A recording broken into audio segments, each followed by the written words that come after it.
فيديو جديد على قناة فتيات القوة. فكرة فيديو النهارده ان انا هعمل مقلب في خالته وفي نمنا. انا ظبطت كل حاجة مع احمد، كل حاجة، وهيصورنا من جوه. انا مش هاخد ولا وقت كبير على التليفون. فكرة المقلب ان انا اكلم جايه من البيت وجايبه لها من كده عشان احنا كنا متفقين ان احنا هنعمل تحديات، بس ماما مضايقاني وزعلاني وكده وضغطي هيوطى وهيغمى عليا كده.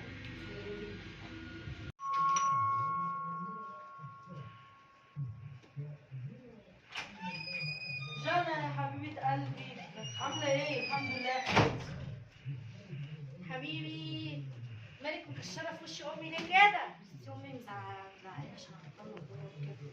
مين ضايقه؟ مالها؟ امي مزعقالي عشان عبد الله، مش قادره وضغطي وطي يعني معلش ما تزعليش. لا مش قادره. ده انا قمت انا بكلمها وعملت زغاريت انا بكلمها في التليفون، ما تزعليش. انا مش قادره اصلا، دماغي وجعاني قوي.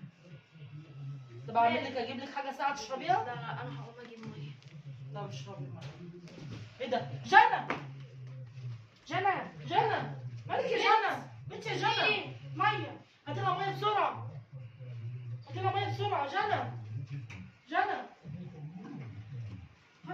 هاتي بسرعه ميه. بنتي يا جنى